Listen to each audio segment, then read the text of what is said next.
Hello and welcome to our webinar. I'm just going to move this out of the way. Our webinar today is boosting internet search and information literacy skills that you can share with your students. We're going to look at some internet search tips and tricks and some information literacy skills. Let me introduce myself. My name is Maria Moriarty. I've been working at Alpha Plus for a long time. I started out in the print library, and I now do IT coaching. I facilitate presentations and workshops, and I focus or try to focus on the practical use of digital technology for teaching and learning in adult literacy. So what are we going to do today? We're going to look at search engines. We all, or most of us, tend to use Google, so we will focus on Google, but we will look at some other search engines. We look at some tips and tricks for searching to help you find what you want quickly. We'll look at evaluating information that we find, and then we'll look at what we do with the information, where we put it when we find it, so we can find it again. We'll also take a quick look at ads and sponsored links, which are ubiquitous now on the internet. And we'll also take a quick look at fake news, what it is, and how to spot it. Before we get going, I just wanted to say something about why search and information literacy skills are necessary for all of us. The internet is massive. You can find almost any piece of information you're looking for there. But it takes time. And we often find ourselves in a situation where we key in a search and we get back 975,000 search results, and it takes time to scroll through 10 web pages. So we hope by the end of today's webinar that we will have given you some information and some tips to help you save time, to find what you want, and to avoid information overload. So let's take a look at some search engines that are in common use. As I said earlier, most of us use Google, and that's reflected in the statistics around daily searches per search engine. You'll see Google has over 4 million searches a day. The next one is Bing, Microsoft's search engine, which has close to 1 million. Then Baidu, which is in China, that has 500,000, and Yahoo is not far behind that. So you can see that Google is the main search engine that we all use. And so we will focus on that one, but we'll talk about some other search engines. So in thinking about this and in looking into it, this is what I think. For general keyword searching, Google and Bing are probably the best. Google in particular is incredibly robust and gives you many options for searching. If you need an answer quickly without searching, particularly in relation to numbers, Wolfram Alpha is a really good option. And then there are meta search engines such as DuckDuckGo and Dogpile. And people use these search engines because they want to search more than one engine at a time. I've also heard from a practitioner that she uses DuckDuckGo because she wants to avoid one of the issues with Google. As you know, when you're using Google, Google tracks your searches. And so over time, you'll get back results that reflect previous searches you've made. And in order to escape that circle, you can use a meta search engine such as DuckDuckGo or Dogpile.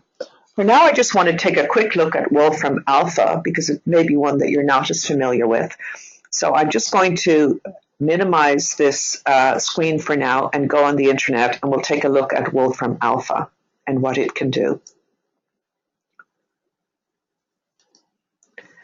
So I just go in, I key in Wolfram Alpha,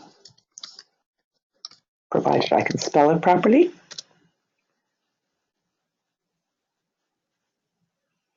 And here it is, Computational Knowledge Engine. So as I say, it's good for finding numbers. So here's an example. I want to know the sodium content in Kraft Dinner, for example, quickly. I just put in sodium, Kraft Dinner, hit enter, And there, Wolfram Alpha is computing, and right away gives me the result. There are 550 milligrams of sodium in one package of Kraft Easy Mac. I also get comparisons to the daily intake amount that I'm supposed to have. So you can see that this is a very good search engine for that kind of quick search. I'll just do another search. For example, my name is Maria, so I'll want to know how common my name is. How common is the name Maria? Again, Wolfram Alpha is going to compute that. They're going to look for those statistics. It tells me that 1 in 630 people, or 0.16% of the population, is called Maria. I rank 113th in names. You have to remember this is US data. And there are 2,788 people per year called Maria. So that's a nice piece of trivia. So Wolfram Alpha is really good for numbers and a very quick way to get numbers. I can get distances. For example, distance Toronto to Sudbury. Oops. It really does help if I can key this in properly. I see that. So I get it immediately, 340.7 kilometers, or 211.7 miles. I can also get it in centimeters and nautical miles. So this is a very good search engine for that kind of query, and I recommend that you go there and play around with it. I'm just going to close that and go back to my presentation. Now let's take a look at some search tips. And these really are, again, focused on Google. One thing I should tell you is that Google searches for words that you put into your search box, but it doesn't search for words such as I or where or a or an or the or this or that, because they appear too frequently. So you don't need to worry about those words. You don't need to use them. The first and most basic search tip is using quotation marks to enclose your search term. So let's go try that one. Again, I'll just minimize this screen. I'll go to Google. And I'm going to look for long-haired cats. I want to know about how to groom my long-haired cat. So I'll key in long-haired cats. I get a lot of results. If I put that in quotation marks, I should get fewer results because I'm looking for the phrase long-haired cats. And Google knows, because I put it in quotes, that that's what I want to find. So I do. I get a lot fewer. Now, say if I decide, okay, I'm missing something here. I don't want to go through all of these results. I want to know about grooming my cat. So I'll put in long-haired cats, grooming. Again, enclosed, grooming, enclosed in quotation marks. And I should make sure I have a space here between cats and grooming, so I get a more accurate result.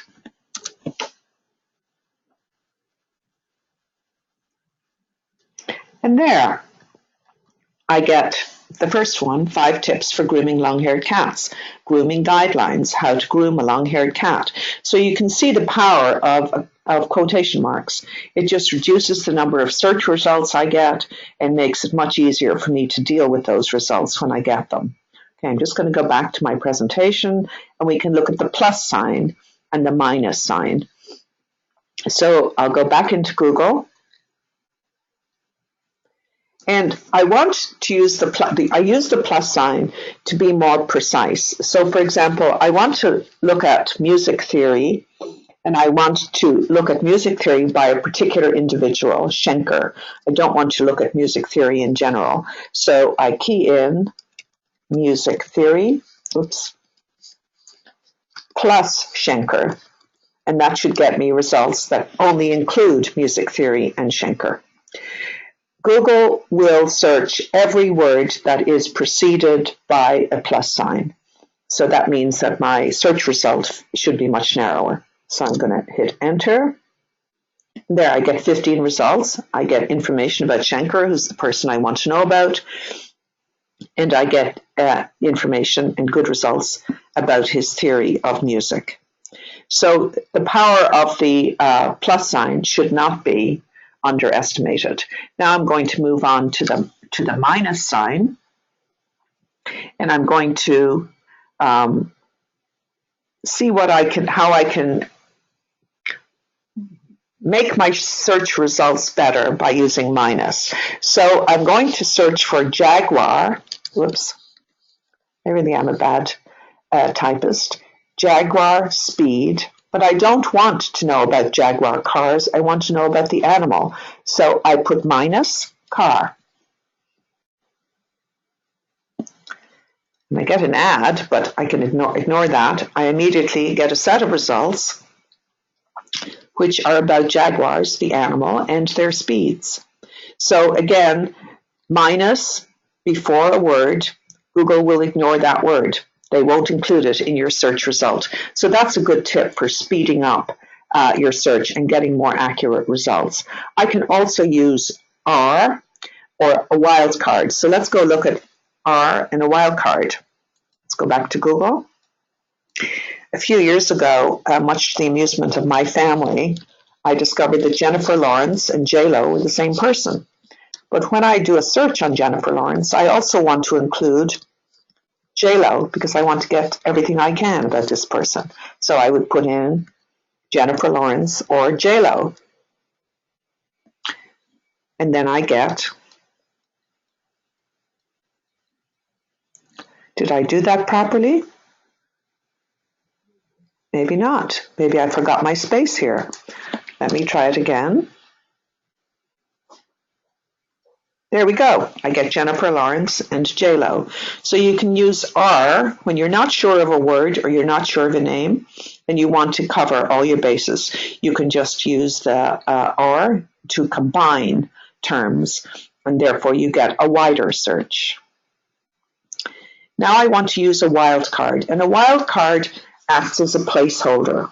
So for example, I want to know what goes well with asparagus. I want to cook some asparagus. I want to know what goes well with it. So I key in asparagus.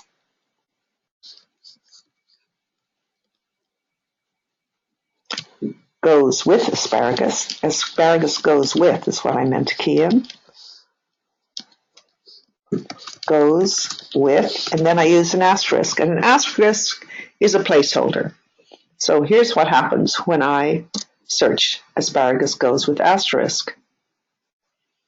I get all kinds of information about what I can cook with and what I can cook with asparagus, what I can eat with asparagus, what I can drink with asparagus. So again, asterisk is just a placeholder when you're not entirely sure of spelling, for example, or you have this kind of general question.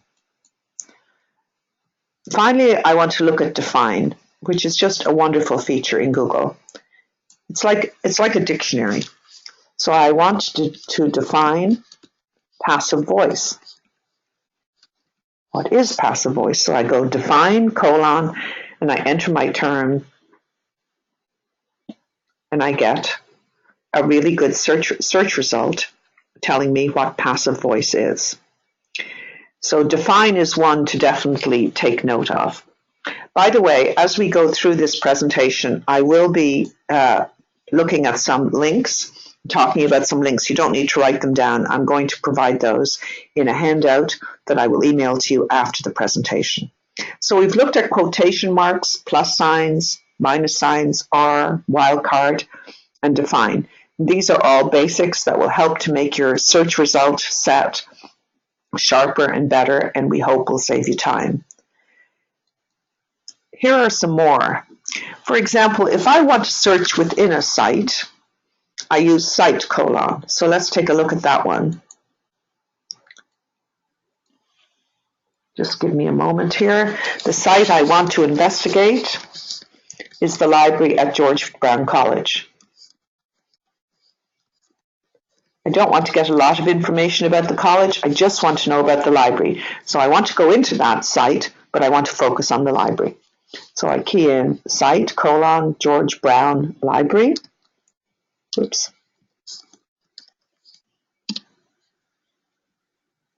And there, I get right into the library.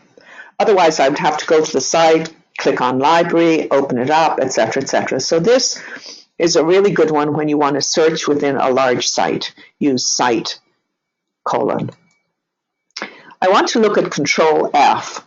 There are many others you can play around with. You can play around with related sites, which will bring you to sites that are like the site you're on.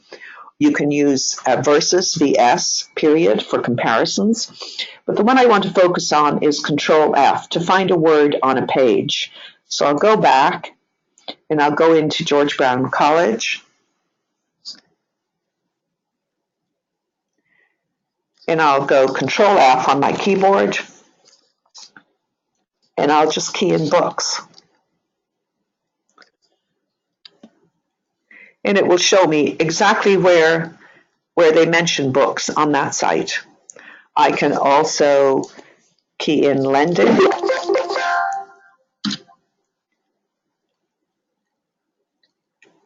And it will show me, that one didn't really work. Let's try another one. Let's try location.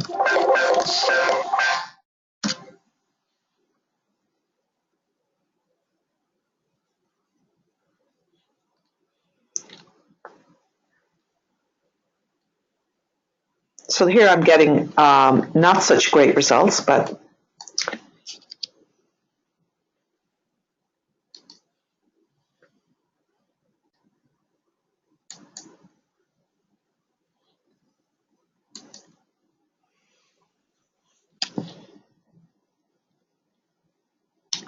let's try that again.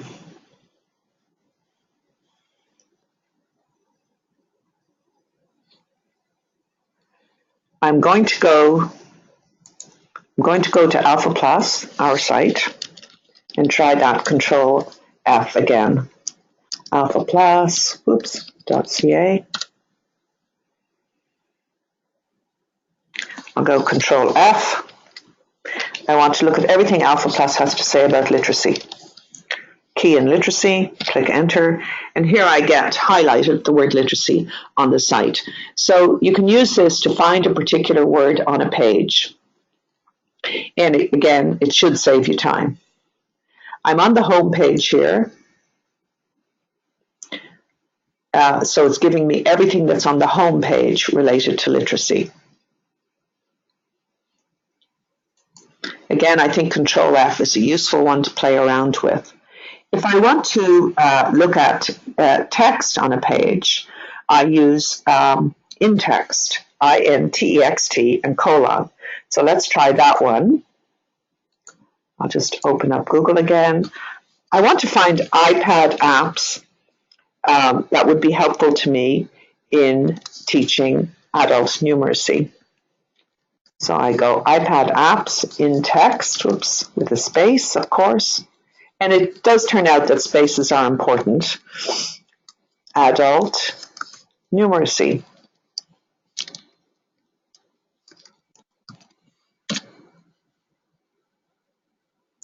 And there I get a search results set that focuses on iPad apps, that is apps in the iTunes store or the App Store, that focus on numeracy. And again, this is a very quick way to look for apps or to look for something else. If you just want to focus in, use in-text. Finally, I want to look at info. I want to get information about a website. So I use info colon. Again, I'll go back to Alpha Plus. I'll just go back here. I'll key in Alpha Plus again. There we go.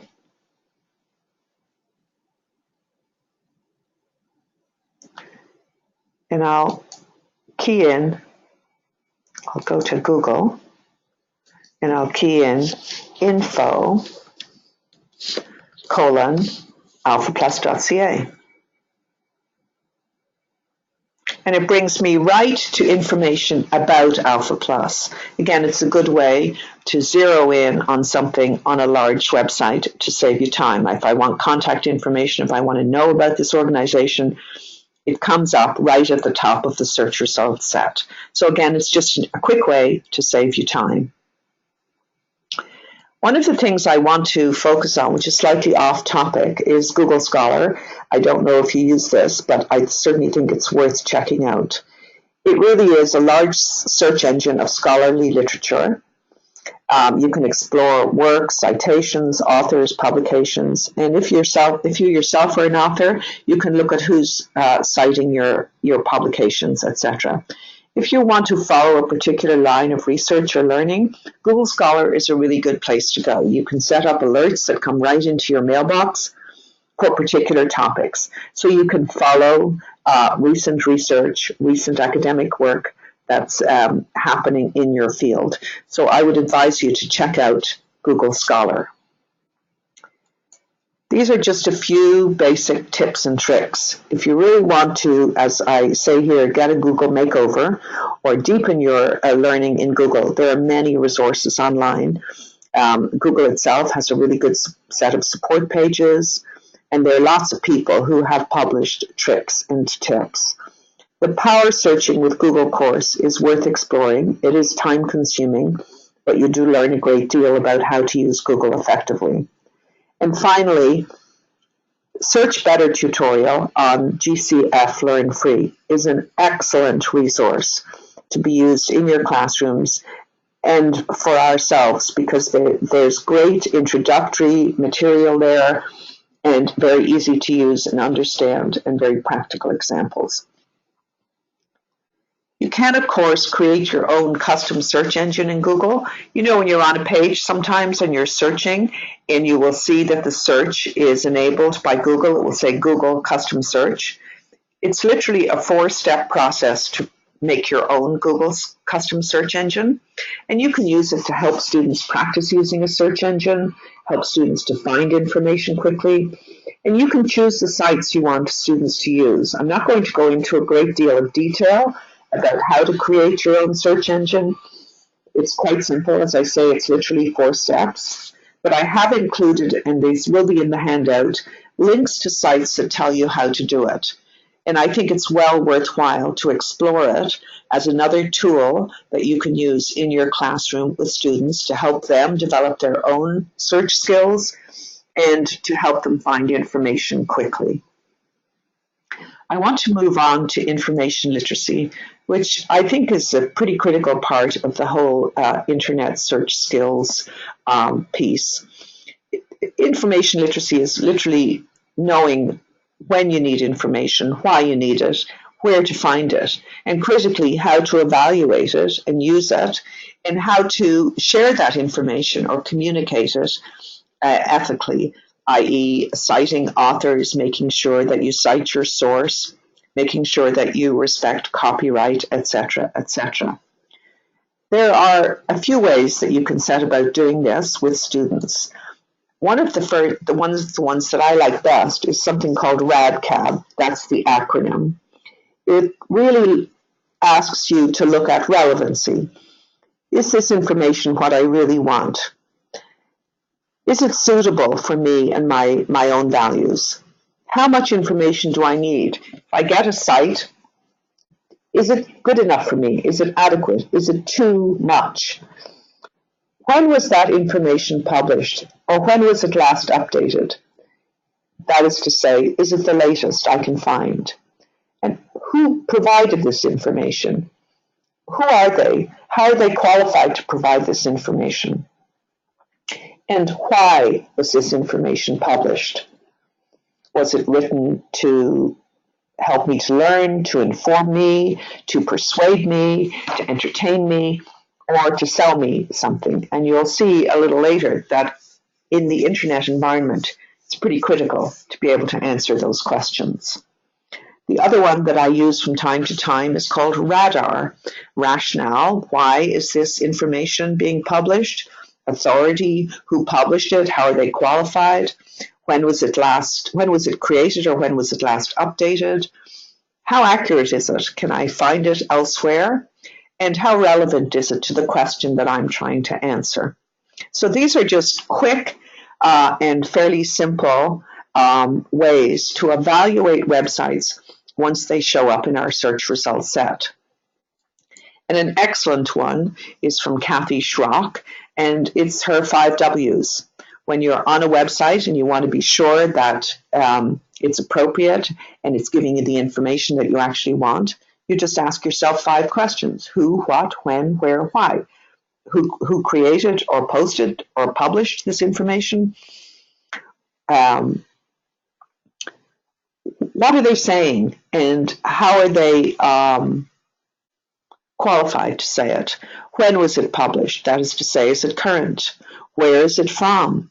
And why is this information? Again, it's that, is it to inform? Is it to educate? Is it to entertain? Or is it to sell me something? So who, what, when, where, why are 5 excellent questions to just quickly ask when you're on a website. What I do when I go to a website that I've not been to before and I'm trying to evaluate it quickly is I look at the homepage. I look at about. Is there an about? I think that's fairly important because I want to know who's posting this information and why. I want to know also if there's contact information. That gives me more information about the authors, more information about the organization, etc.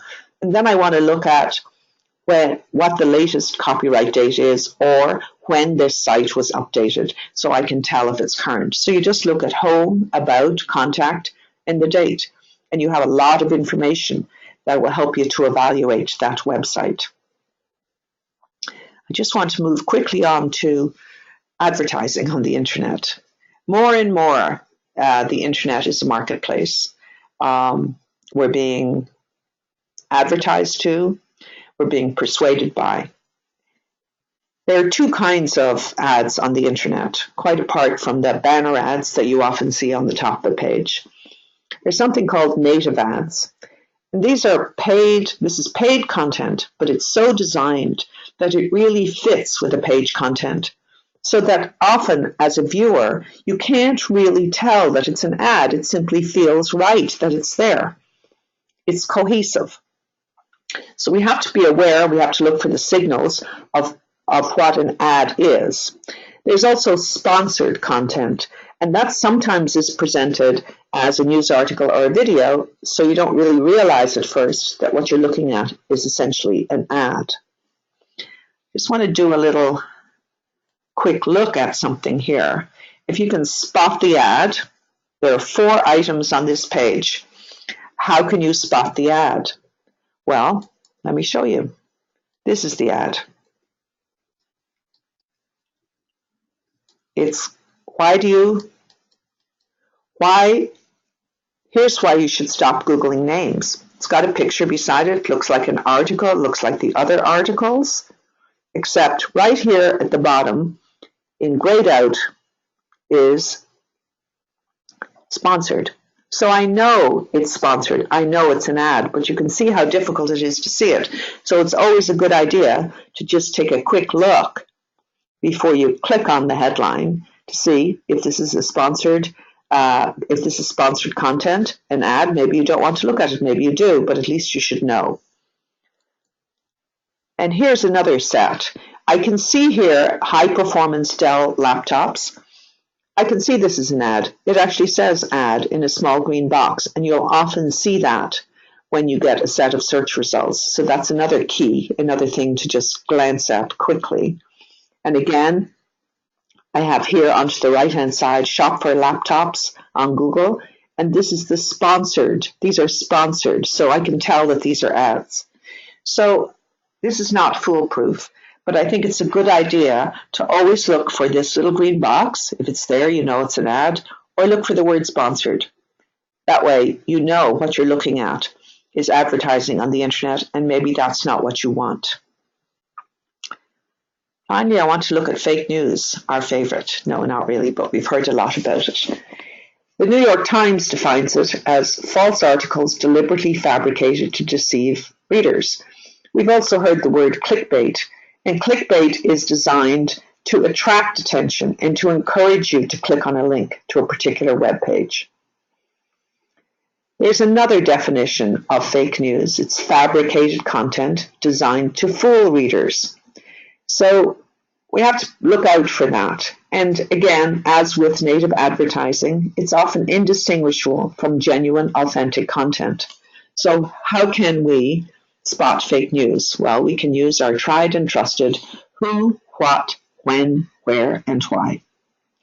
When we're evaluating web information, when we're evaluating websites, we just need to crank up our inner critical thinkers, so to speak, so that we ask, what is this for? Who's done it? Why have they done it? When did they do it? And where is it coming from?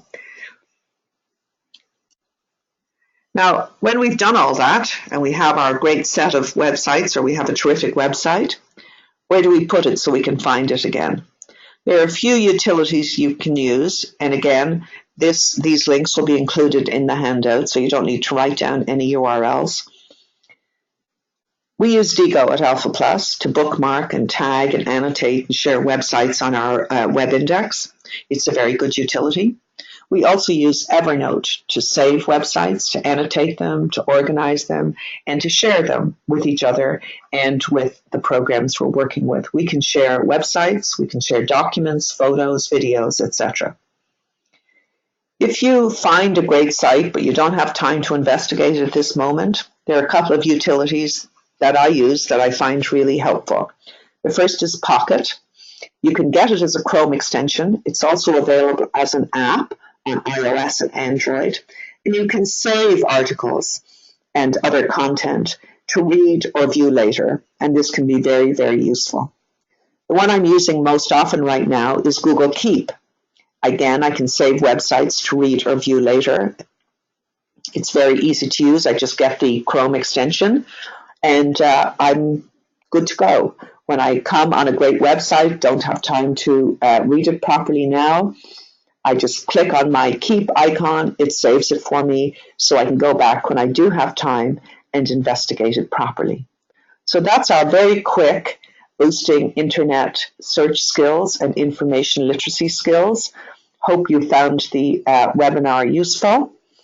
I will be putting a recording of the webinar on our site, alphaplus.ca. So I invite you to come back and go through it again. And as I've said, I will be sharing the handout for this, for all of the links that I've talked about in this presentation, so you can go and explore in your own time. Thank you very much for attending the webinar. See you soon again.